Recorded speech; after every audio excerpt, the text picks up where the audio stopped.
The city of Brookhaven never slowed down. Even before sunrise, the streets were already alive with movement. Delivery trucks rumbled past old apartment blocks, coffee shops opened their doors, horns echoed between tall glass buildings. Expensive shoes clicked across polished sidewalks, while men in tailored suits hurried toward meetings that would make them richer before lunch. People here worshipped power, money, success, and no name carried more weight than Victor Hale. His face stared down from giant screens above the avenue. Hale Global announces record profits. Victor Hale to open new children's foundation. The billionaire who built an empire. To most people, Victor Hale was proof that anyone could rise. To others, he was proof that some men climbed by stepping on everyone beneath them. But none of that mattered to the small boy standing at the edge of Fifth Avenue.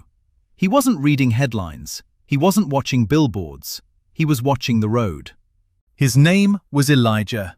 He was 10 years old, thin, tired, and far too serious for someone his age. His sneakers were ripped open at the sides. His hoodie was faded grey, sleeves too short for his arms. Dark circles sat under his eyes from a night without sleep. In his left hand, he held a crumpled photograph. In his right hand, he gripped fear. He had been standing there for nearly 3 hours, waiting, watching every black luxury car that passed, every chauffeur, every tinted window, every chance. Because his mother had said only one thing before they took her away. He could still hear her voice, weak, broken, barely louder than a whisper. Elijah, find Victor Hale. Those words had come between coughs. Her hand had trembled in his. Machines had beeped around her. Nurses had rushed in. Then the ambulance doors had closed, and she was gone. Elijah hadn't understood. He didn't know rich people. He didn't know billionaires. He didn't know why a woman who spent years pretending not to need anyone would suddenly ask for a man whose face lived on giant screens. But he knew one thing: his mother had never begged for anything. If she said find him, then it mattered. So Elijah skipped school, walked 6 miles, asked strangers where Victor Hale's office was, learned the billionaire's schedule from a newspaper stand owner who laughed when he saw the boy asking. Every Thursday, the old man said, 9 in the morning, same route, same fancy car. That was enough. Now it was 8:57. Traffic thickened. People near the curb began turning their heads. Phones came out. Luxury security motorcycles appeared first. Then a polished black Rolls-Royce slid into view like something unreal. Sunlight bounced off the hood. Its windows were dark enough to hide royalty. Elijah, the newspaper man shouted from his stand. Don't do anything stupid. But Elijah barely heard him. His heartbeat drowned out the city. This was the man. This was the only chance. The Rolls-Royce moved closer. 20 yards. 15. 10. A bodyguard in the front seat scanned the sidewalks. 5. Elijah ran. Gasps exploded around him. He darted through traffic and planted himself directly in front of the moving car. Tires shrieked. The front bumper stopped inches from his knees. A woman screamed. Coffee spilled. Someone yelled, "Kid, are you insane?" The rear doors flew open. 2 bodyguards jumped out. Large men in black suits. One grabbed Elijah's shoulder. The other reached for his arm. "Move! I need to talk to him," Elijah shouted. "You need to leave. I need Victor Hale." The tinted rear window rolled down slowly. Inside sat a man in a charcoal suit. Silver hair combed perfectly. Clean-shaven face. Sharp blue eyes that looked carved from ice. Victor Hale. He didn't appear angry. He appeared inconvenienced. "What is this?" Victor asked calmly. "Just a street kid, sir," one guard said. Victor gave a small dismissive nod. "Remove him." Elijah panicked. This was slipping away. He twisted free with surprising force and screamed the only words that mattered. "My mother said you would come back for us." Everything stopped. The bodyguards froze. The nearby crowd went silent. Victor Hale blinked once, then again. His face drained of color so quickly it looked painful. "What did you say?" Elijah's chest heaved. "My mother said you'd come back for us." Victor opened the car door himself. The billionaire stepped onto the street. For years he had moved through the city surrounded by protection and distance. Now he ignored cameras, ignored guards, ignored traffic. He walked directly toward the boy. "What is your mother's name?" Elijah swallowed. "Naomi." Victor's jaw tightened so hard a muscle jumped near his temple. He stared at Elijah's face, at the eyes, at the shape of the chin, at something he clearly recognized. "How old are you?" Victor asked. 10. Victor's hand trembled. The guards exchanged confused looks. The crowd sensed drama and edged closer. Victor lowered his voice. Where is she? At Mercy General Hospital. What happened? She can't breathe right. She keeps coughing blood. Victor stepped back as if struck. For the first time, Elijah saw something human in the billionaire's face. Fear. Raw fear. Victor turned sharply. Get the car ready. Yes, sir. Then he looked at Elijah again. Come with me. Elijah didn't move. He remembered every warning adults ever gave him about strangers, even rich ones, especially rich ones. You left us, Elijah said. The sentence hit harder than shouting. Victor said nothing. The boy's eyes filled. She cried when she said your name. Victor inhaled slowly, like a man drowning. I know, he whispered. Then he opened the rear door. Please. Elijah hesitated, then climbed in. The inside of the car smelled like leather and silence. Screens glowed softly in the doors. Water bottles rested in silver holders. The seats were softer than any bed Elijah had slept on. Victor sat across from him, staring out the window as the city blurred past. No one spoke for nearly a minute. Finally Elijah asked, Are you really rich? The bodyguard in front almost smiled. Victor didn't. Yes. Then why didn't you help us? Victor turned slowly. There was no answer ready, no script, no public relations line, because the truth had teeth. I didn't know where you were, Victor said. My mum said you stopped looking. Victor looked away again. Elijah noticed his fingers pressing hard into his knee. Adults did that when they were hiding pain. She never told me about you, Elijah said. Not until last night. Victor's eyes flicked back. She never told you who I was? No. Did she tell you anything? Elijah shook his head. She just said your name. Then she cried. The car turned sharply toward the hospital district. Victor closed his eyes. 10 years ago, Naomi had vanished without warning. No note, no explanation. Every private investigator failed. Every lead ended cold. For months he searched. Then months became years. Then pride became bitterness. Then work became easier than grief. And now a boy with Naomi's eyes sat across from him. 10 years old. 10. Victor did the math again, though he didn't need to. The timing was perfect. Or terrible. Do you have any brothers or sisters? Victor asked. No. Your mother, was she alone? Elijah shrugged. Mostly. Sometimes neighbors helped. Sometimes church people. Victor's throat tightened. He owned private jets, buildings, yachts, and Naomi had relied on neighbors. The shame burned. The car pulled beneath Mercy General's emergency entrance. Victor exited first. Staff noticed him instantly. Whispers spread. Is that Victor Hale? What's he doing here? Phones rose again. Victor hated cameras for the first time in years. He turned to Elijah. Take me to her. They hurried through automatic doors. Sterile light, bleach smell, machines humming, families waiting in plastic chairs with tired eyes. Elijah led him down hallway C. Room 214. He stopped outside the door. Suddenly his bravery cracked. What if she dies? He asked quietly. Victor looked at the child. No cameras now. No boardroom mask. No empire. Just a frightened boy. She won't be alone, Victor said. It was not a promise he could guarantee. It was the only one he had. They entered. Naomi lay against white pillows, smaller than memory, cheekbones sharp, skin pale, oxygen tube beneath her nose, eyes closed, her once powerful curls now thin against the pillow. Victor stopped moving. The room disappeared around him. 20 years collapsed into one breath. Naomi. He remembered laughter in cheap apartments, rainy bus rides, dreams whispered at midnight, arguments about ambition. The day he chose expansion over love. The day she walked out. Now she looked breakable. Elijah ran to her bedside. Mum? Her eyelids fluttered, then opened. She saw Elijah first, then Victor. Every machine in the room seemed louder. A tear slid down her face. You came, she whispered. Victor took one slow step closer. You called. I didn't think you still would. I searched for years. Naomi gave a faint, sad smile. I know. Victor froze. You knew. I saw the investigators. I kept moving. Why? Her eyes moved to Elijah, then back. Because I was protecting him. From him. From the world. From what? Victor's chest tightened.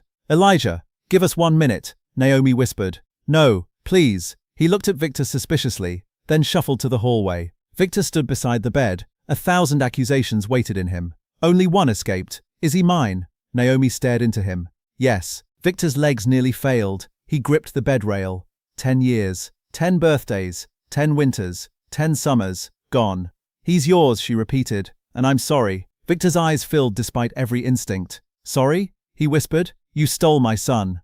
Naomi coughed violently. Crimson spotting tissue. Victor instantly reached for water. Their hands touched. Both noticed. Both remembered too much. I left because of your father, Naomi said weakly.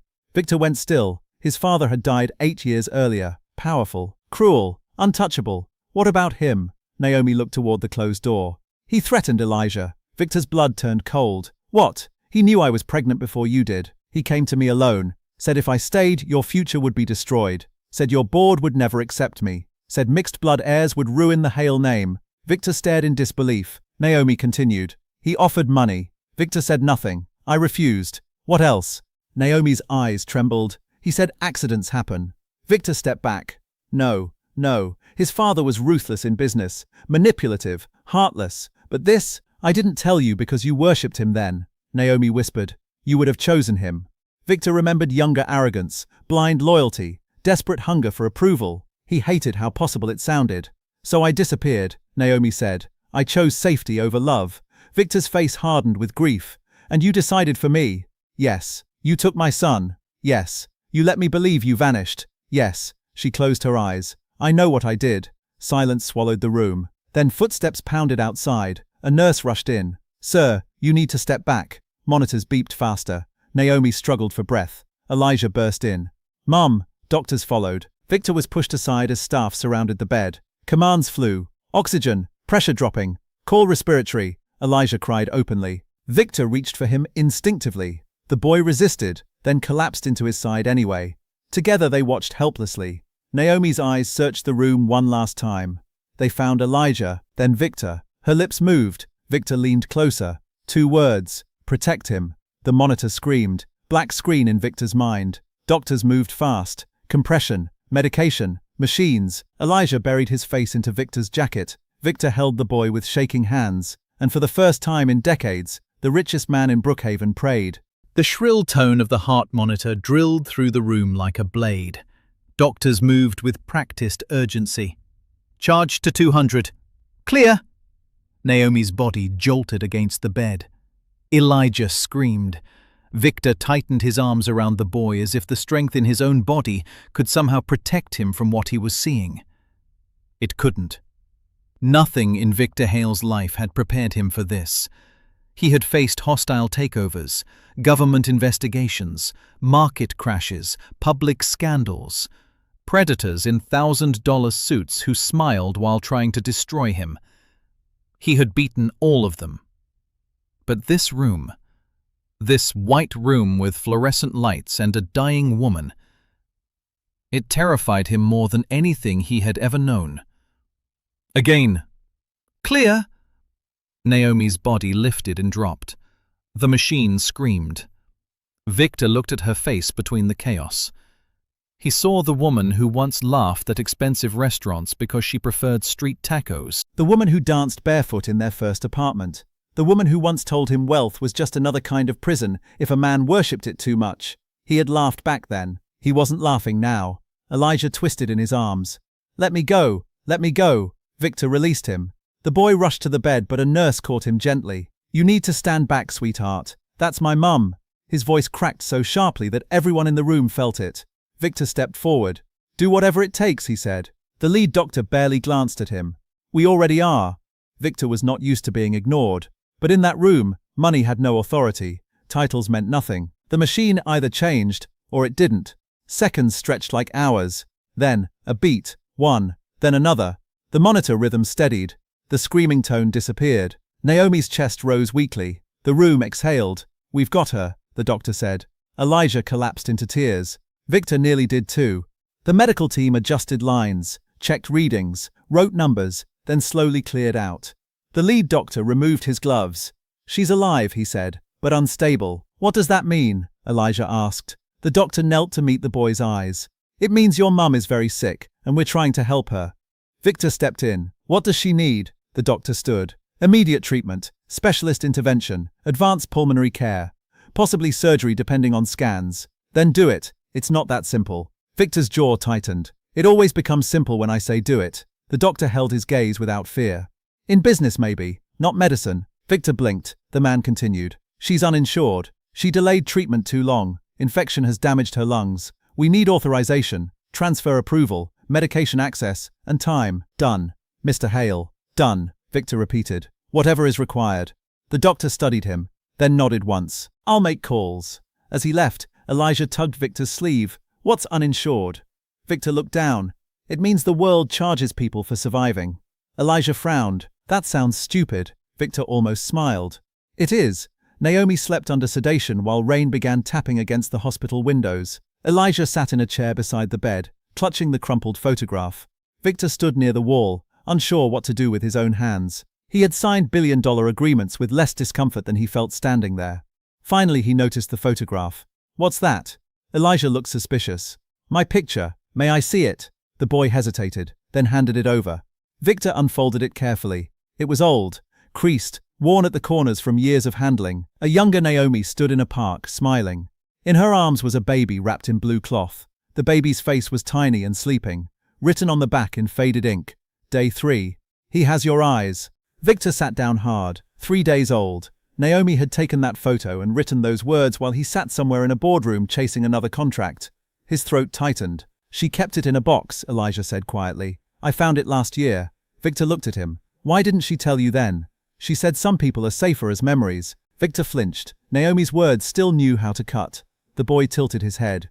"Are you really my dad?" Victor didn't answer immediately. He had wanted children once. Then work became life. Then loneliness became routine. Now fatherhood had arrived like a storm. "Yes," he said finally, "I believe I am." Elijah studied him with unsettling seriousness. "You don't look like dads on TV. What do I look like? Like someone who forgot how to smile." Victor let out a short laugh before he could stop it. Elijah noticed. "There, do that again." Victor stared at him. "No one talks to me this way." "That's because they're scared." "Are you scared?" Elijah shrugged. "You almost ran me over." "Fair point." An hour later, Victor's chief assistant arrived. Her name was Claire Benson, 42, sharp eyes, perfect posture. She had managed Victor's empire for 12 years and seen him survive everything except emotion. When she entered the room and saw him sitting beside a child, she nearly dropped her tablet. "Sir, Claire, you cancelled the board meeting." "Yes, you never cancel board meetings." "I have now." She glanced at Elijah, then Naomi. Something in her expression softened. "What happened?" Victor answered simply, "I found my son." Claire's mouth parted. Then she recovered. "Understood." She turned to business instinctively. "I'll have private specialists here within the hour. We can move Miss Naomi Hale." "No," Naomi said weakly from the bed. All three turned. She was awake, eyes open, voice thin. "Not Hale." Victor stepped to her side. "You shouldn't talk. I've earned the right." Claire tactfully moved back. Naomi looked at Victor. "I don't need your name now. You may need my help." "I'll take help," she whispered. "Not ownership." Elijah looked between them like he was watching a foreign language. Victor nodded slowly. "Then you'll have help." Naomi's gaze shifted to Claire. "You still work for him." Claire almost smiled. "Someone has to keep him human." Naomi coughed out a weak laugh. Victor was startled by how much he missed hearing that laugh. By afternoon, private specialists filled the room. Scans were rushed, labs expedited, a transfer suite prepared on the top floor. Money moved mountains at terrifying speed. Things Naomi had waited months for happened in under 2 hours. Victor watched the machine of wealth operate in real time and felt sick. How many people without his name died waiting? Elijah wandered the room, fascinated by every device. When a nurse handed him juice and crackers, he devoured them. Victor noticed. "When did you last eat?" the boy thought. "Yesterday morning." Victor stared. "Why? We were at the hospital, and no one fed you." Elijah shrugged. "I'm used to it." That sentence hit Victor harder than any accusation. Used to it. His son was used to hunger. Victor walked out into the hallway, because if he stayed another second, rage would show. Claire followed. "You're shaking," she said. "I'm trying not to destroy something. That would be expensive. I don't care." Claire lowered her voice. "Then don't destroy something useless. Build something useful." Victor looked at her. She continued. "You can't rewrite 10 years today. You can decide what happens next." He hated when she was wise. It was one of the reasons he paid her too much. Evening came. Rain turned heavier. News had leaked that Victor Hale spent the day in Mercy General. Reporters gathered outside. Speculation spread online. Billionaire secret hospital visit. Victor Hale seen with unknown child, corporate crisis, family scandal. Claire showed him the headlines. "Do we issue a statement?" "No. The board will demand answers. Then let them demand." Victor entered Naomi's room again. She was stronger now, propped upright. Elijah slept curled in a chair with a blanket. Victor lowered his voice. "You should have told me." Naomi stared at the rain. "You should have chosen me before there was danger." "That isn't fair." "No," she said. It isn't. He sat beside the bed. I was young, ambitious, stupid. You were your father's son. I'm trying not to be. She looked at sleeping Elijah. Then start with him. Victor followed her gaze. I don't know how. No one does. You did. Naomi smiled sadly. I made mistakes too. Silence settled. Then Victor asked the question haunting him. Did my father really threaten you? Naomi's face changed. Not anger, memory. He came to my apartment alone, she said. Sat where you're sitting now. He said if I loved you, I would disappear. Victor's hands curled. What else? He said bloodlines matter to old men with money. Victor closed his eyes. It sounded exactly like him. I wanted to tell you, Naomi whispered. But every time I pictured it, I saw you defending him. Victor remembered who he had been then. He couldn't promise she was wrong. A knock interrupted them. Claire stepped in. Sir, there's someone downstairs demanding to see you. Who? She hesitated. Your brother. Victor's expression hardened instantly. He had not spoken to Daniel Hale in 6 years. Daniel, the charming parasite, always smiling, always gambling, always needing rescue. What does he want? Claire's voice lowered. He says if the child is yours, then the company has a problem. Victor stood slowly. Naomi whispered, Don't leave angry. I'm not leaving angry. He straightened his cuffs. I'm going angry. Elijah stirred awake. Where are you going? Victor looked at him. To handle family. The boy frowned sleepily. That sounds bad. Victor almost smiled again. It usually is. He walked toward the door. For the first time in years, Victor Hale did not fear markets, lawsuits, or enemies outside. He feared the people carrying his own last name, and downstairs, Daniel was waiting. The hospital lobby looked too polished for the kind of tension waiting inside it. Marble floors, tall windows darkened by rain, muted lights reflecting off expensive surfaces meant to calm frightened people. None of it worked tonight. Victor Hale stepped out of the elevator with the controlled pace of a man trying not to become dangerous. Claire walked beside him. 2 security men followed at a distance. At the center of the lobby, leaning casually against the reception desk as if he owned the building, stood Daniel Hale. Younger than Victor by 7 years, same blue eyes, same sharp jawline. But where Victor looked carved from discipline, Daniel looked softened by indulgence. Perfect tan, designer coat, expensive watch, smile with no warmth in it. He clapped slowly when Victor approached. Well, Daniel said, this is dramatic even for you. Victor stopped 3 feet away. What do you want? Daniel glanced around the lobby. No hello? No brotherly embrace. We are not brothers in any way that matters. Daniel smirked. There he is, the warm family man I remember. Claire stepped between them slightly. Mr. Hale, if this is not business, you need to leave. Daniel looked her over. Claire Benson, still guarding the dragon, I'm warning you once. He raised both hands theatrically, so fierce. Victor's voice dropped lower. You have 10 seconds. Daniel's smile faded just enough to show calculation. I came because the board is panicking. I don't care. You should. Victor said nothing.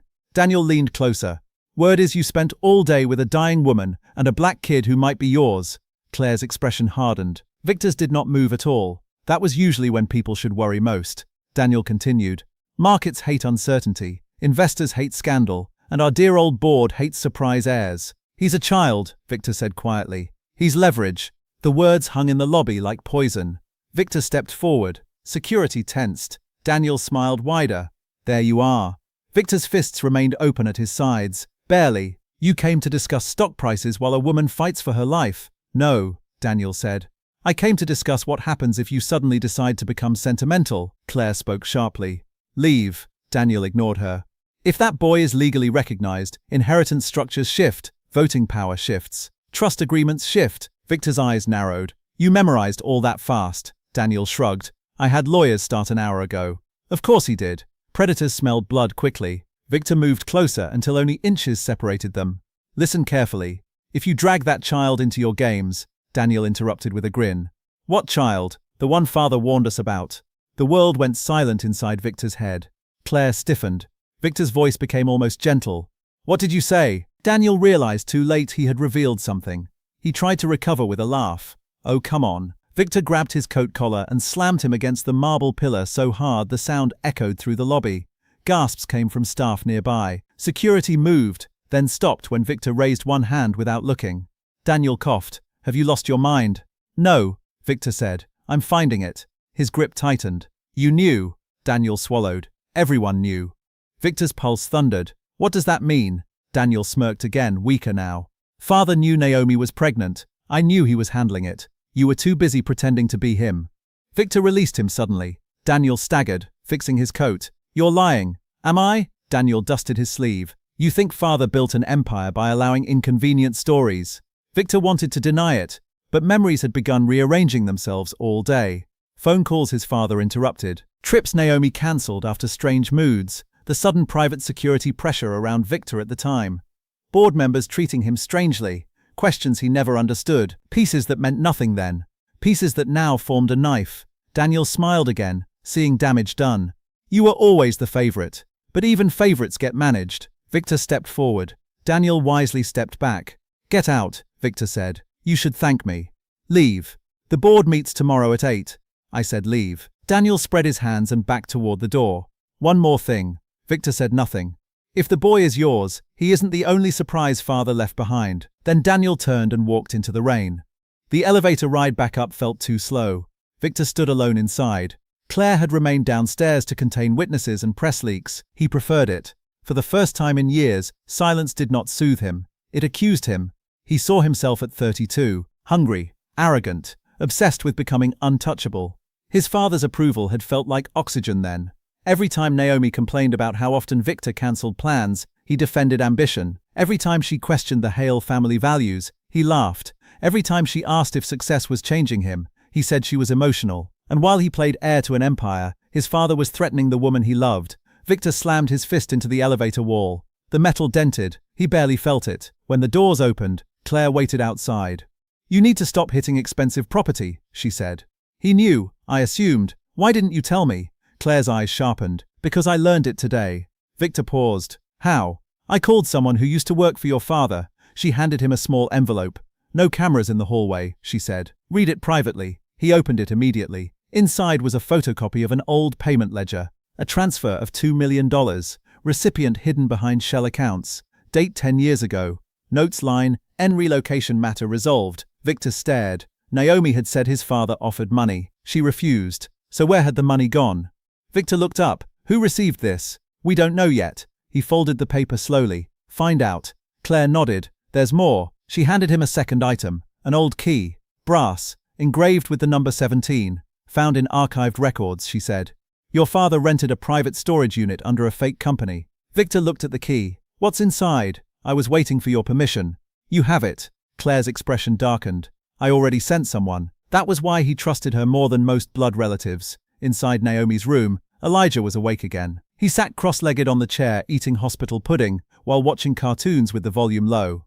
When Victor entered, the boy squinted. "You look mad." "I am." "At me?" "No, at rich people." Victor considered it. "Yes." Elijah nodded as if that made sense. Naomi was resting, though her eyes opened when Victor sat beside her.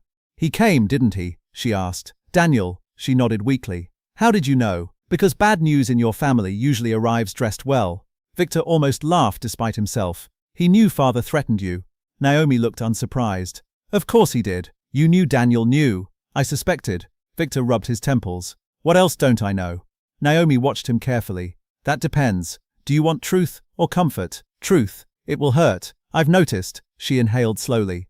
"Your father visited me twice." Victor froze. "You said once." "The second time was after Elijah was born." A cold pressure entered Victor's chest. "What happened?" Naomi's eyes filled with old fury. "He brought papers." "What papers?" "Adoption papers." Victor stood so fast the chair scraped loudly. Elijah looked up from the TV. Naomi continued. "He said the Hale family could raise the child properly. He said I was poor, black and temporary." Victor's vision narrowed. He said if I signed, Elijah would grow up rich. Elijah now watched them, confused. Naomi lowered her voice. "I threw him out." Victor turned away, gripping the windowsill until his knuckles whitened. Rain streaked down the glass like scratches. He had worshipped that man, copied him, defended him, built himself in his image. And all the while, his father had tried to purchase his own grandson. Naomi spoke gently now. "I wanted to hate you too." Victor did not turn. "Why didn't you?" "Because you weren't there." He closed his eyes. That somehow hurt worse. Later that night, after Elijah finally fell asleep on a couch in the room, Victor stepped into the corridor again. Claire approached with urgency. "We have a problem. When do we not?" "My team opened the storage unit." And she handed him a phone. On the screen was a photograph. Boxes, files, old surveillance photos. Naomi entering grocery stores. Naomi pushing a stroller. Naomi outside schools. Years of pictures. Victor's blood ran cold. He had her followed. Claire nodded. "There's more." She swiped to another image. A sealed folder labeled, "Elijah, transfer options." Victor stared without breathing. "What does that mean?" "We don't know yet." "No." His voice sharpened. "We know enough." Claire looked at him steadily. One more item was inside. She showed the final image, a handwritten letter in his father's script. Across the front, "For Victor, open only if the boy returns." Victor took the phone slowly. The hallway suddenly felt smaller, the air thinner. "When can I get it?" "It's being brought now." He looked through the glass panel into Naomi's room, his son sleeping, Naomi breathing with difficulty, a life stolen from all of them. Then back to Claire. "Tonight ends something," he said. Claire answered quietly. "It already has." At the far end of the corridor, the elevator doors opened. A courier stepped out holding a locked metal case. Inside it was his dead father's final message. The metal case was old, scratched, and heavy enough to matter. Victor Hale stared at it on the hospital conference table as if it might explode. Claire stood across from him. Two security officers waited outside the glass room. Rain still hammered the city beyond the windows, turning every light outside into a blur. Inside the case lay the voice of a dead man, his father, Arthur Hale, builder of the Hale Empire, master of humiliation, a man who believed love was weakness, loyalty was purchased, and family existed only to protect power. Victor had spent years becoming him. Tonight he wanted nothing less. Claire slid a pair of gloves across the table. It was sealed with a private archive lock. Victor didn't touch the gloves. "I know how to open it." He turned the dial himself. The code came automatically. His own birthday, Arthur's favorite reminder that everything in Victor's life belonged to him first. The final latch clicked. Victor opened the lid. Inside were three things: a thick folder, a small velvet box, and a handwritten envelope. The envelope had the same neat, cold handwriting Victor knew better than his own childhood. "For Victor, open only if the boy returns." Victor picked it up carefully. His fingers shook despite himself. Claire noticed but said nothing. He broke the seal, unfolded the letter, and began reading. "Victor, if you are reading this, then Naomi failed to keep the boy away, or fate has chosen to be irritating." Victor's jaw clenched. He continued. "You always mistook sentiment for strength. It made you useful in youth and dangerous in maturity. I corrected what I could." Victor breathed slowly through his nose. Claire's face hardened. "Naomi was never suitable, intelligent enough to challenge you, emotional enough to weaken you, and socially disastrous to the board. Worse, she carried leverage in her womb." Victor's grip tightened on the page. "So I offered her options. Money, distance, safety. She chose pride." Victor's voice dropped to a whisper. "He wrote this like accounting." Claire said nothing. He read on. "You would have ruined decades of planning for a woman and a child. Men do this every generation. Their fathers must prevent it." The room felt colder. If the boy has returned, then one of two things is true. Either Naomi is desperate, or dead. If dead, inconveniently tragic. If desperate, predictable. Victor's breathing changed. Every line reopened wounds that had barely formed. Then came the sentence that froze him. The child was never meant to remain free long enough to matter. Victor stopped. Claire looked up sharply. "What does that mean?" He kept reading. Daniel lacked discipline, but he understood necessity. He handled the transportation arrangement poorly, which forced delays. Victor slowly lowered the page. The silence that followed was monstrous. Claire spoke first. "Transportation?" Victor's voice was almost inaudible. "My father planned to take Elijah." He looked back down and continued. "I eventually chose patience. Time often solves what force complicates. Poverty would shape the child into irrelevance. If not, the enclosed contingencies may assist you." Victor's hands trembled with rage. He reached the final lines. "Do not confuse blood with worth. If the boy threatens the structure, remove him cleanly. Your father." Victor tore the letter in half. Then again. Then again. He kept tearing until pieces littered the floor. Claire had rarely seen him emotional. She had never seen him murderous. "He tried to kidnap a child," Victor said. "Yes, my child. Yes, and Daniel helped. Yes." Victor turned away, palms flat on the table. For years he had believed his father's cruelty was strategic. Now he saw what it truly was. Rot, inherited rot. He looked at the folder. "Open it." Claire did. Inside were documents, surveillance records, investigator reports, school addresses, photographs of Elijah across 10 years, medical notes, even birthdays marked in ink. Arthur Hale had monitored his grandson's life like a hostile asset. Victor flipped pages faster and faster. Age 3, daycare address. Age 5, elementary school route. Age 7, church food pantry attendance. Age 9, Naomi hospital debt collection notices. Victor stopped at a page stamped red. Transfer options below it were names of private youth institutions in foreign countries disguised as academies. Victor's stomach turned. He slammed the folder shut. Burn all of it. Claire nodded. The originals. All of it. She hesitated. There may be evidence here. Victor's eyes rose. Then keep what prosecutes Daniel. The velvet box remained. Victor opened it. Inside was a child's silver bracelet. Tiny. Engraved on the inside. Eat Elijah Hale. Victor stared in disbelief. He had this made, Claire said quietly.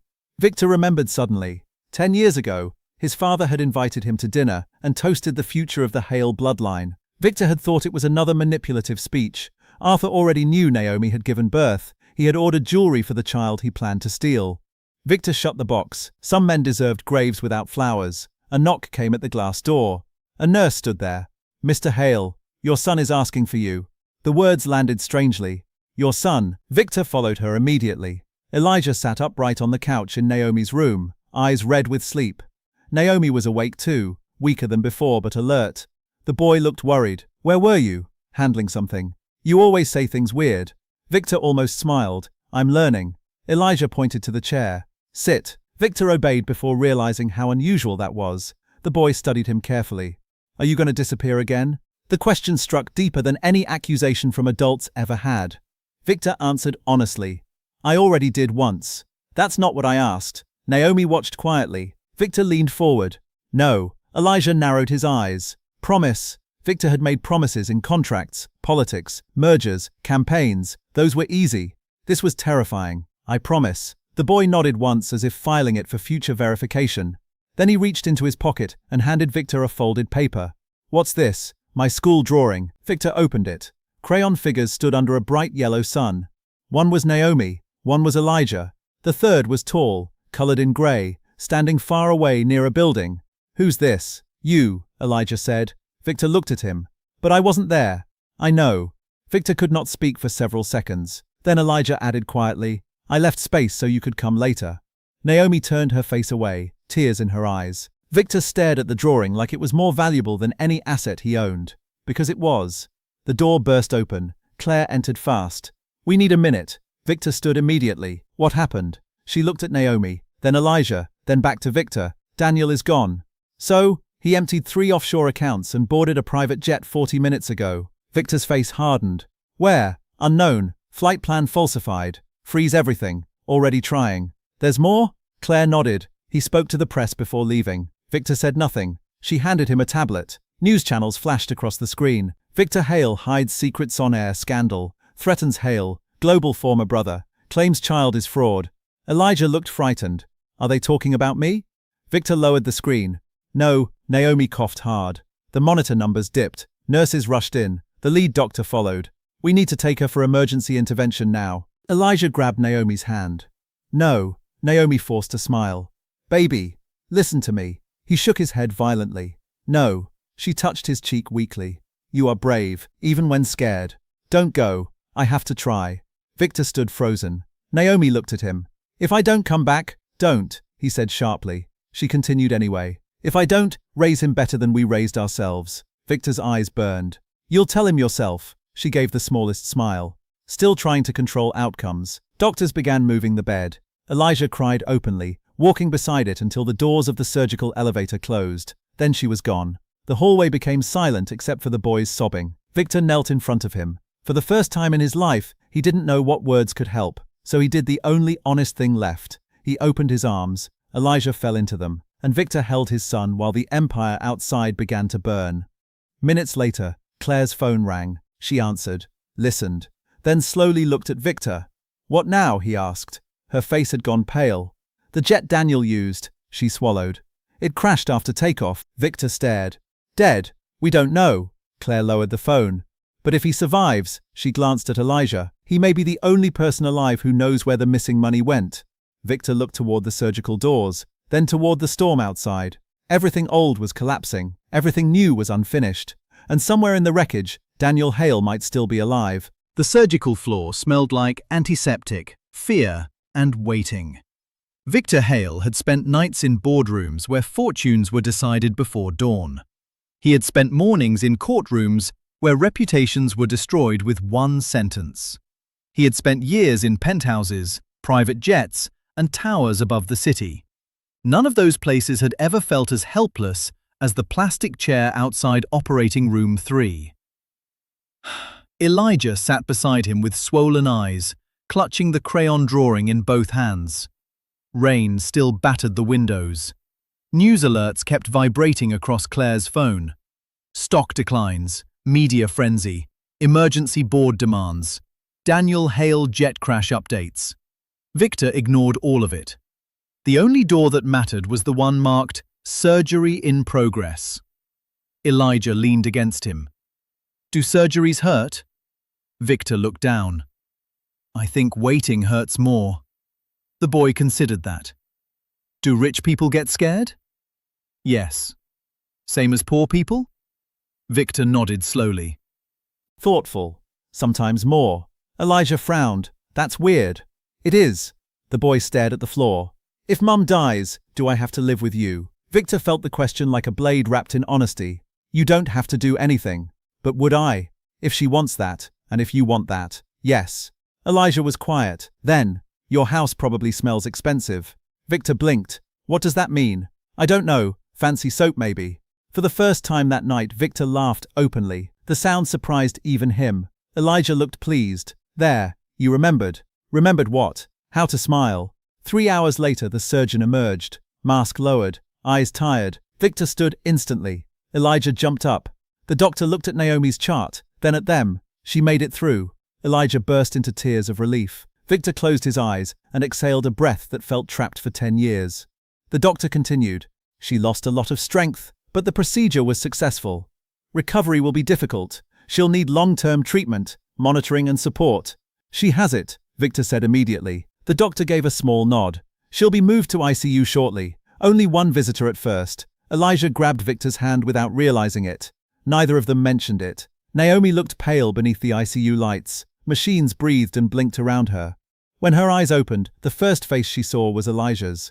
He rushed carefully to the bedside. "You scared me," she smiled weakly. "You scare easy." "I do not. You cried enough to flood the hallway. I was practicing."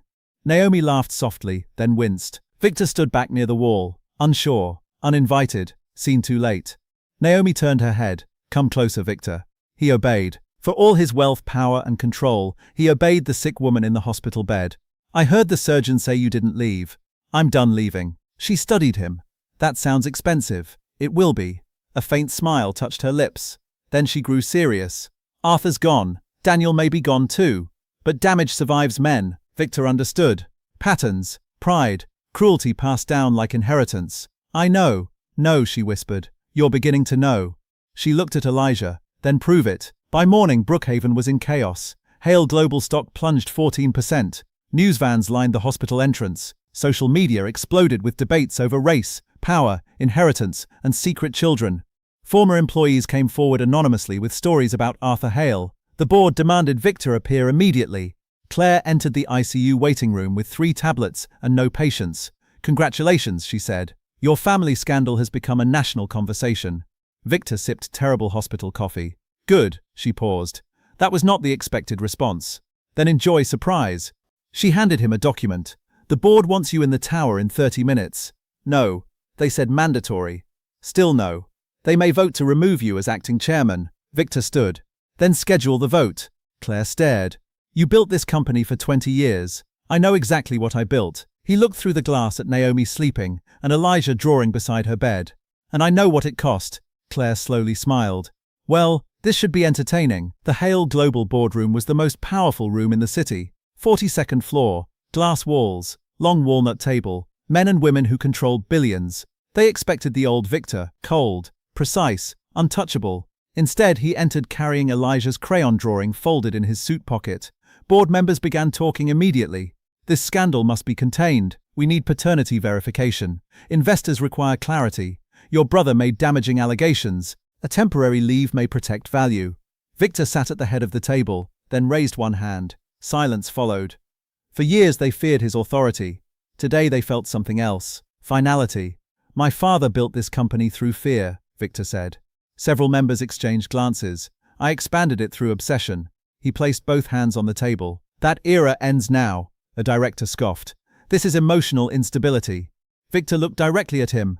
No, this is late intelligence. He slid folders across the table. Inside were copies of Arthur Hale's surveillance records, intimidation memos, offshore concealment trails, and Daniel's suspicious transfers. Gasps spread around the room. You protected a criminal culture because it made money, Victor said. That also ends today. You can't accuse the dead to save yourself. Another snapped.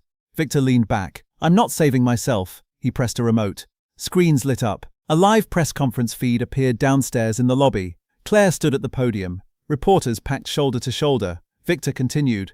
In 12 minutes, every document in those folders goes public, along with resignations I've already prepared for anyone tied to it. Faces around the table drained. One woman whispered, "You'd destroy shareholder value." Victor answered coldly, "No, I'd reveal its source." Another director hissed, "Why?" Victor reached into his pocket and unfolded Elijah's drawing. He looked at the distant grey figure standing apart from the family, then back at them. Because some things are worth more than valuation. No one spoke. Vote if you'd like, he said. But understand this, I already chose. Outside the building, cameras flashed wildly as Victor exited an hour later. Claire walked beside him.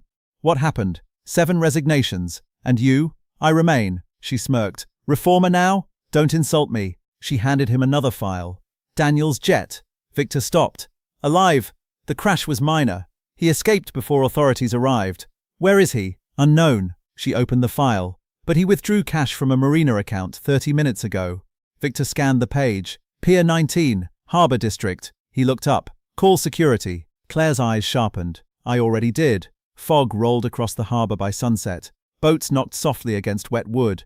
Police lights flickered blue and red across the water. Victor stepped onto Pier 19 alone despite objections. At the far end stood Daniel Hale. Bruised, coat torn, one hand holding a duffel bag. The ocean behind him. Nowhere left. You always were dramatic, Daniel said. You always mistook greed for intelligence. Daniel laughed bitterly. You think one child changed you overnight? No, Victor said. The child exposed me. Daniel lifted the bag. 30 million in cash and bearer assets. Enough to disappear, then disappear. Daniel blinked. That's it? Victor walked closer. I don't care about the money. That's new. I care that you helped hunt a child. Daniel's smile vanished. You don't understand, father. I do now. He made us survive. He made us hollow. Police closed in behind Victor. Daniel looked around. Will you testify against me? Victor answered calmly. I won't need to. He nodded toward the bag. Inside were forged passports, stolen funds, and documents tied to trafficking channels Arthur once used. Daniel saw it too late. You set this up. Claire's voice came from behind officers. No, she said. You did. We simply organized it. Daniel lunged toward the edge of the pier. Officers tackled him hard onto the wet boards. The duffel burst open. Money scattered into the harbor wind. Victor watched silently as his brother was cuffed. No triumph, no joy, just an ending long overdue. That night, Victor returned to the hospital. Naomi was awake, Elijah asleep in a chair, head tilted sideways. Victor draped a blanket over him. Naomi watched quietly. You found Daniel? Yes. And he finally earned consequences. She studied Victor's face. You're different. I'm trying. That's dangerous. For me, for everyone who liked the old version. Victor sat beside her. I'm selling the yacht. She stared. I may be sicker than I thought. I'm serious. She laughed softly. Then he continued. I'm funding Mercy General debt relief, pediatric housing, legal aid, scholarships. Why? Because I spent years fixing numbers while lives broke underneath them. Naomi's eyes filled, and because Elijah said the world charging people to survive sounds stupid, she smiled through tears. Smart boy. Our boy. Neither corrected the words. Weeks passed. Naomi grew stronger. Slowly. Painfully. Elijah began visiting Victor's penthouse and complaining that everything was too clean. This couch is scared of dirt, he announced once. Victor learned school pickup schedules, grocery shopping, and how to lose at board games on purpose. He also learned children notice everything. Why do you look sad when you're happy? Elijah asked one evening. Victor considered it. Because I arrived late, Elijah shrugged. You still came. Spring came to Brookhaven. At the reopening ceremony of a newly funded community health center, cameras waited again. Victor stood at the podium, Naomi beside him, Elijah between them, bored by speeches. Reporters shouted questions about scandal, inheritance, and business reform. Victor ignored them all. He looked at the crowd, then at his son, then at the drawing Elijah had framed and gifted him. The grey figure no longer stood far away. Elijah had redrawn it. Now it stood beside the family, under the same yellow sun. Victor stepped away from the microphones. No speech needed. He took Naomi's hand, then Elijah's. And for the first time in his life, the richest man in Brookhaven felt wealthy.